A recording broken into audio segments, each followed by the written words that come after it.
How do Striders? Hope you're all well. Hope you're all enjoying your summer holidays. It's cooled off a little bit now after that crazy heat we've been having all year. But I'm in a lovely place in Bonnie, Scotland, at a place called Fortinall. I've come to see Europe's oldest tree. Just wait till this van goes past.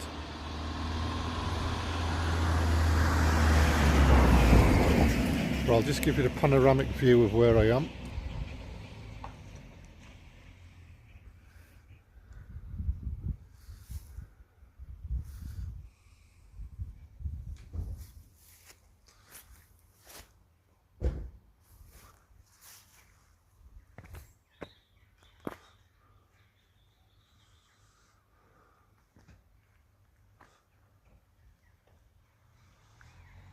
Fortinall Hotel, something like £300 a night, very exclusive.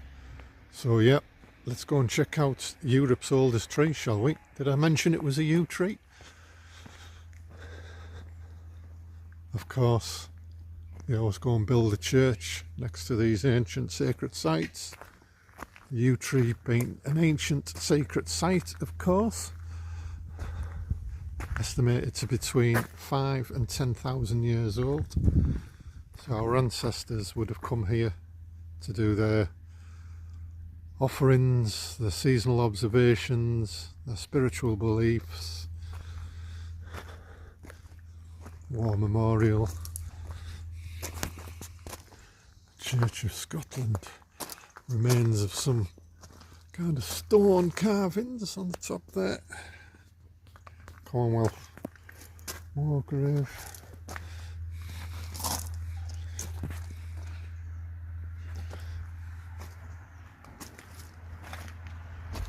There's a yew tree in here as well. There's a yew tree over here as well, love.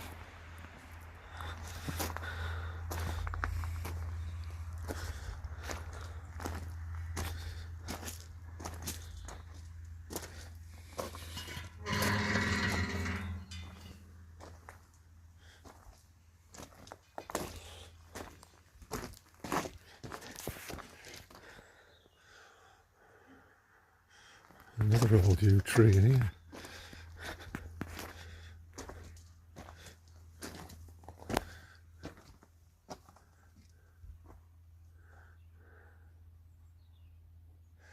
Beneath this tablet are deposited, by the kind permission of John Menzies, the mortal remains of Marmaduke Ramsay, Esquire, fellow and tutor of Jesus, fifth son of the late Sir Alf Ramsay of Balman-Bart. He died at Dunebs, 31st of July 1831, aged 36. Now I think that fella there, I think he bought this village. It was a derelict village and rebuilt it all, but he died so young.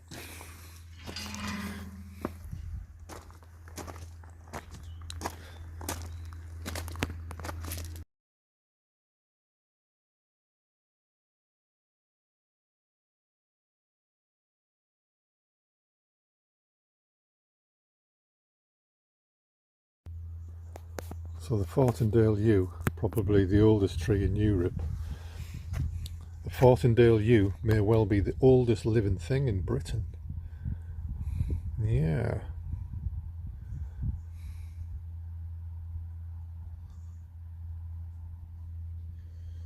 You have to come down and check it out. Let's have a look at it, shall we?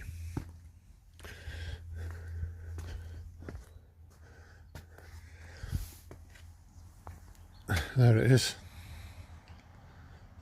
We'll get another view from the other side.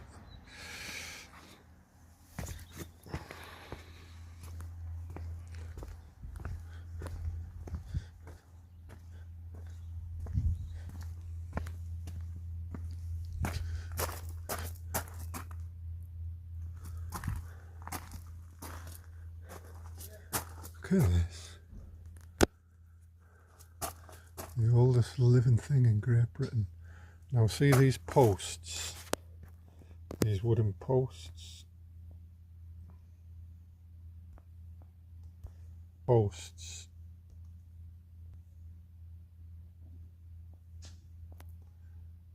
That's how wide the yew tree was.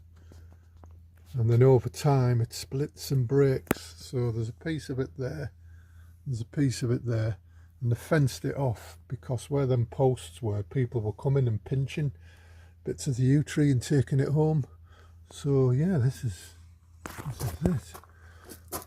The Tree Council, its celebration of the Golden Jubilee of Her Majesty Queen Elizabeth II. The fort has designated the Fortingall yew one of the 50 great British trees in recognition of its place in the National Heritage, June 2002.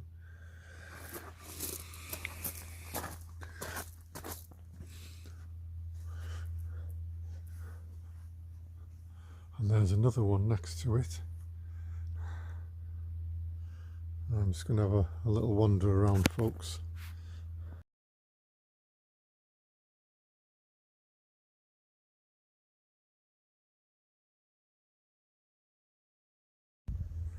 So just to get an idea of just how old this yew tree is.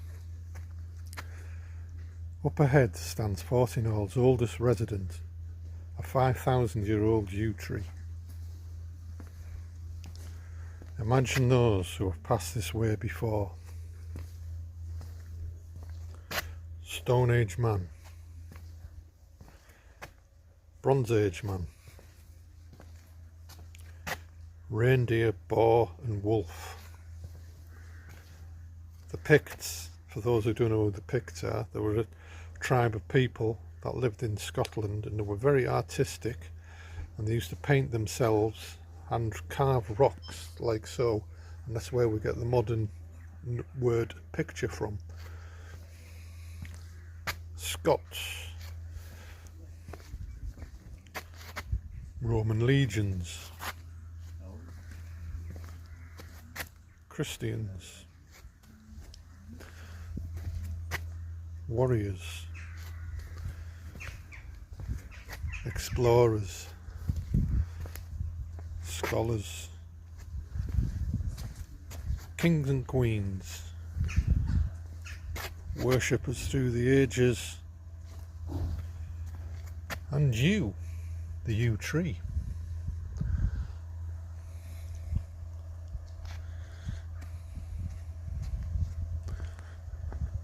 Nice little hamlet. Highly recommend you to come and visit this part of Scotland. There's quite a few other things we're going to look at in this video as well, as stone circles and standing stones all in the area. I can see one straight away. Let's go and investigate.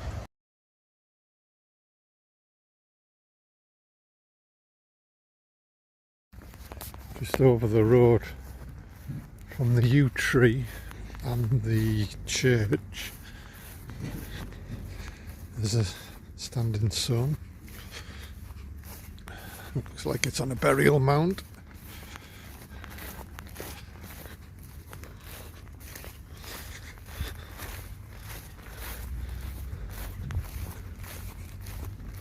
A nice thatched cottage over there.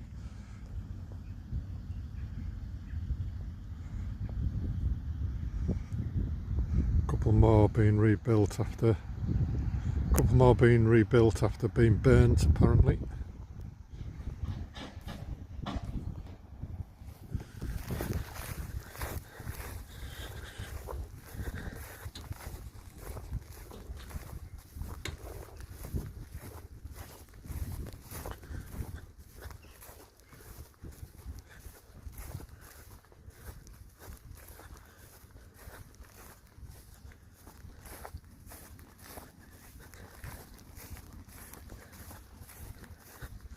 Yep, old burial mound. And how old this is.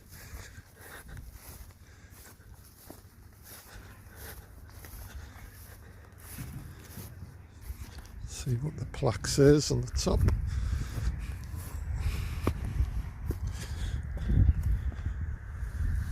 Cairn na Mab. Here the victims of the Great Plague of the 14th century taken here on a sledge drawn by a white horse led by an old woman. There you go. Sorry for stepping on your grave, plague victims.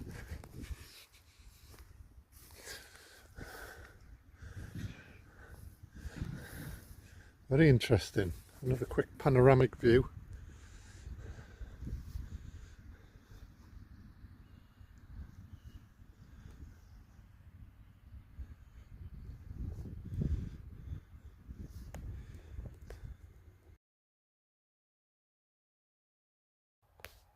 Just turning north, back up the road from the yew tree. So if you come out of the churchyard, turn left up the road, on the right hand side there's these features. These have been here for about 5,000 years. Looking in the book earlier.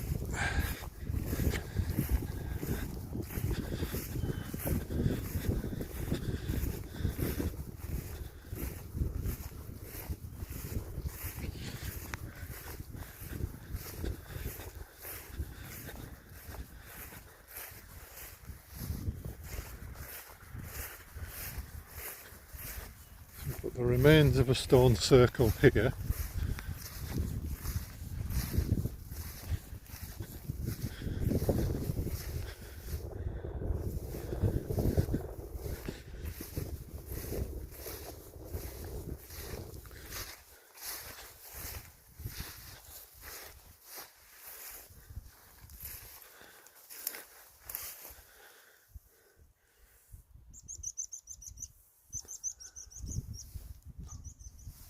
Skylark.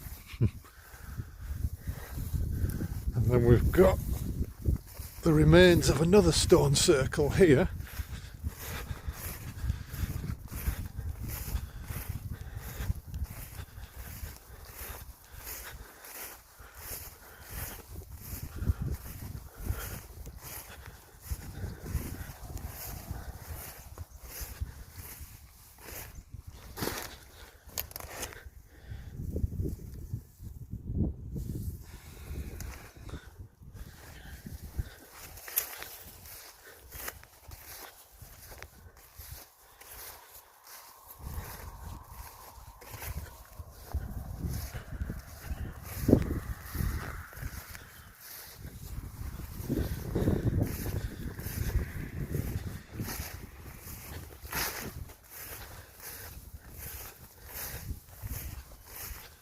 Then we've got something interesting here.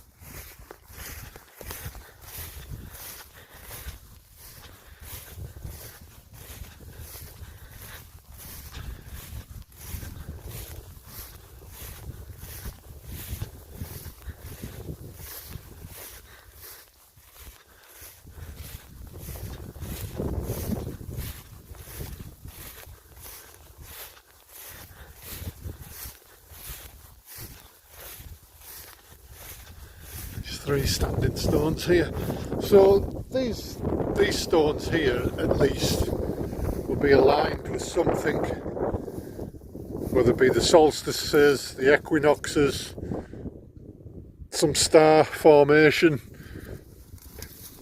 Oh, excuse me, burping this morning, had a big breakfast.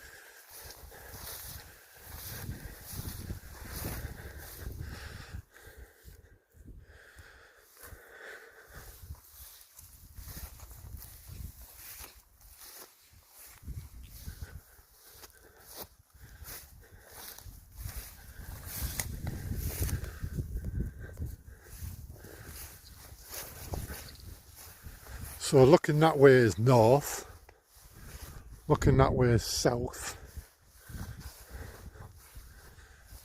east, west.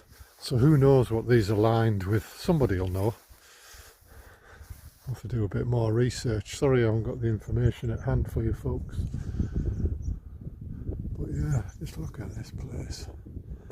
Absolutely stunning. Okay, see you in a bit.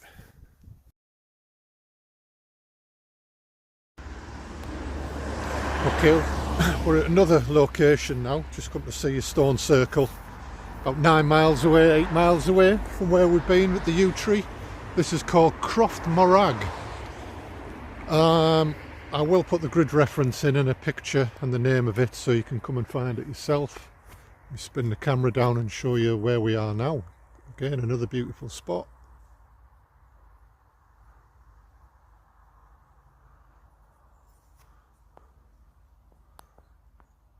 Some big old trees in Scotland, man. These lime trees here.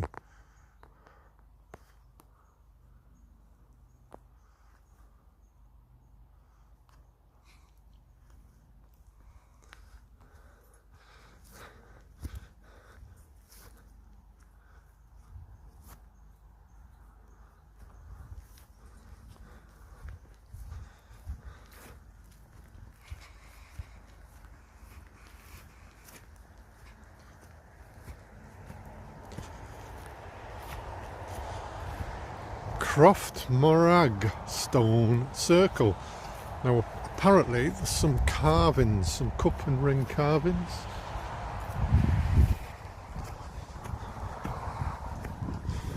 Some bloody good trees round here, big old oak trees scattered around. Yeah, well look at this place. Look at this place. Going to see if we can find the cup and ring marks.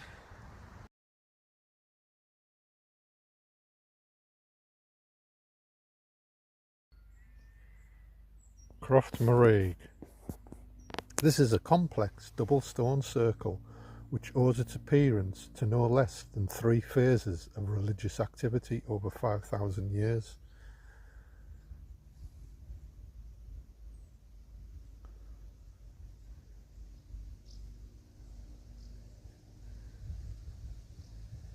The first activity on the site is represented by pieces of pottery from the time of the first farming communities in Scotland.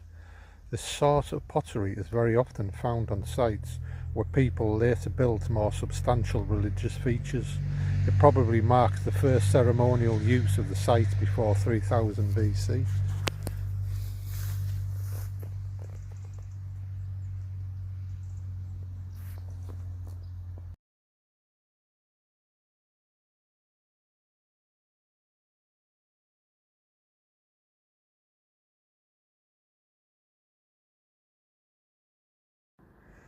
Just thought I'd stick this short section on of what we found here. These ancient cup and ring marks carved into the rocks.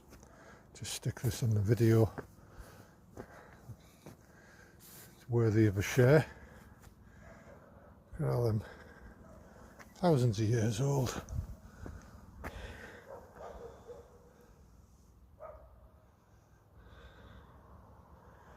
I think once upon a time the whole of Britain would have been covered in this deciduous broadleaf woodland. Well, who's that sat in the trees, I wonder? I must go and investigate.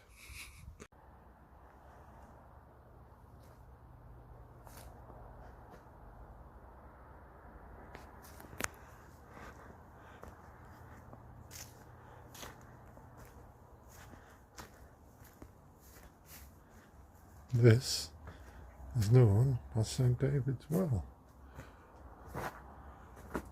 Plaque up there, St David's Well.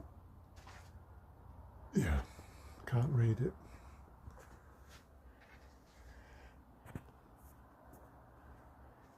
Shall I read it? Yeah. It said, named after St David Mingus, a local 15th century laird who gave up the grand life for religion, originally used as a